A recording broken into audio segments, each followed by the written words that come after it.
So let's start off with a question that I had when I was trying to understand how to get into chaplaincy. And that was around how to select a CPE site. Your CPE being Clinical Pastoral Education. And while not all chaplain jobs require CPE, the majority of them do. Okay. A lot of the channels that I was looking at, they were kind of like, not everybody does. Depends on your area. I could tell you almost unequivocally, without a doubt, everybody requires at least 1 unit of CPE. A unit of CPE is 400 hours. And that is comprised of 100 classroom hours and then 300 clinical hours. So CPE is instruction. So you have a professor, if you will, an educator is what they call them. And you meet on a set day of the week. Ours happens to be on Monday for like 5 or 6 hours. And you have to get 100 hours of that classroom time. And then 300 hours of clinical time. That's when you're actually going and seeing patients if you're in a hospital setting. I think that's important to note too. I think there was a lot of conversation about you can get CPE in other places like prisons and hospice and that sort of thing. And I'm sure that's the case. But if you're like me and in the area I'm in, it was a lot easier just to go to the ACPE website and they list hospitals. And you were able just to pick a hospital and move on as opposed to kind of searching for sites yourself. But if that sort of thing floats your boat, have at it. But for me, I told you I'm over 50 years old. I didn't have time for that. I went to the ACPE website, found local hospitals, and started to apply. Here's the thing that I wish I would have known sooner. Summer units, which are considered their accelerated units, they're only 11 weeks. They fill up so quickly. So if you want to do an accelerated summer unit, you need to be applying for that summer unit in November of the next year. So if you want to work in August of 2025, you need to be applying to that program in November of 2024. Okay. It needs to be months ahead, especially if you're in a large urban area like I am, where there's a lot of competition for summer spots, okay? Because it's 11 weeks, you work full time, so you're there day shift. Most of those summer programs don't have overnight shifts in my area. So you're working from 12-hour shifts, 8 to 8, or you're working just a normal work day, a 9 to 5, okay? But it's just for 11 weeks. I did not apply in time because I did not have that information. Hence the reason why I'm showing up on this channel so that you don't make the mistakes that I made. If you want to do an intensive summer 11 weeks, you need to start applying in the winter of the previous year, okay? So because I missed that deadline, I had to do what they call a fall extended unit, which is 21 weeks, I believe. So it starts in August and it goes until January. And the way that it works is, remember I told you you have to get 400 hours total for 1 unit of CPE. And that 100 hours is of classroom time and then 300 hours of clinical time. Because it's an extended unit, we had to choose 25 shifts to work to meet that 300 hours, okay?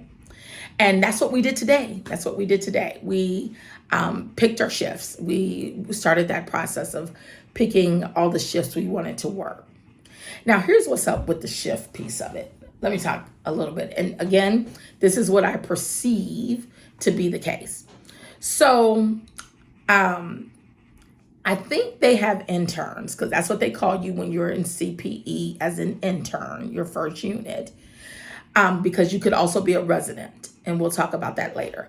But most places are not going to hire you as a resident until you've been an intern, meaning you've done 1 unit of CPE.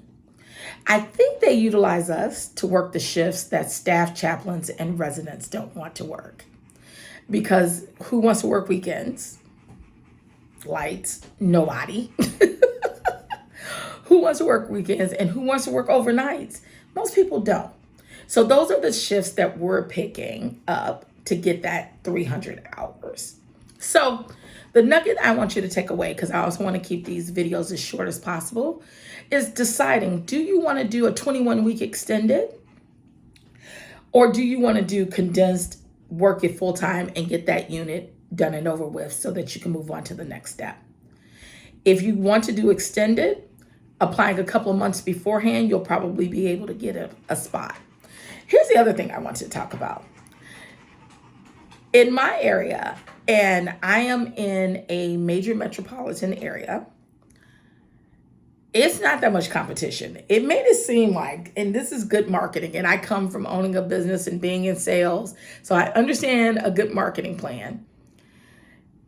Don't feel like you got to rush to decide what site you want to work at. Okay? On the ACPE website, it's going to say that you should only apply to one site at a time. Leslie is saying apply to as many sites as possible and interview with those sites. Because number one, you pay for CPE, okay? They're not paying you. As an intern, your first unit of CPE, you're not being paid.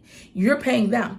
It cost me at my site about $550, something like that, okay? But that's for the whole program. So it's not like it's not like the tuition I'm paying in seminary, okay? So it wasn't that big of a deal, but you're paying. And I think it matters. I know it matters. It's not I think. I know it matters who you're going to be working for and their pedagogy. How do they teach? Okay? That's an important question. And you want to think about, how do I best learn? So I'll give you an example. I interviewed at 2 major hospitals. And one, they are very much so focused on the clinical hours and the processing that learning experience and getting you in front of patients as soon as possible, because they believe that you're going to learn by doing, right? And so they're anxious to get you going right away.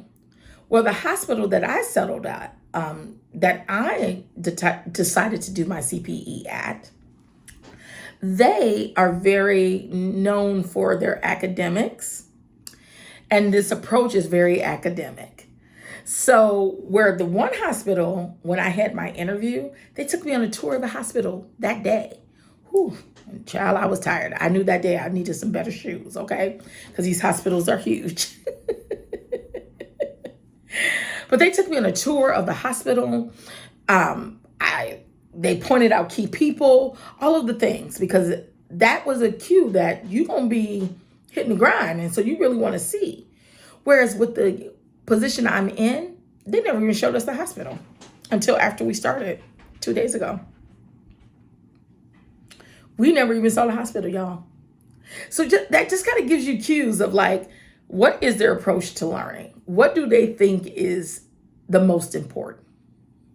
Okay, so that's something to think about. But what I would say to you is, how do you learn?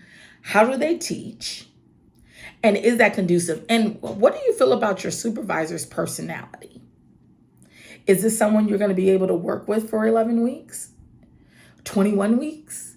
Is this someone who you feel like you can learn from? And not in an arrogant way, because we know that life teaches us lessons and we learn from everybody and everything if we're open to it. But there is a such thing as compatibility. And you want to make sure that if you're going to be married to someone for 21 weeks, that you guys are a good match. Hopefully this was helpful. I would encourage you to like and subscribe and come along this journey, because one thing I am known for is my authenticity and vulnerability, because I'm not afraid to say the thing and to look silly, especially if I feel like it's going to benefit others. So hopefully I'll see you on the next video. Like, subscribe so you can be notified when I post new stuff. All right. Talk to you soon. Bye.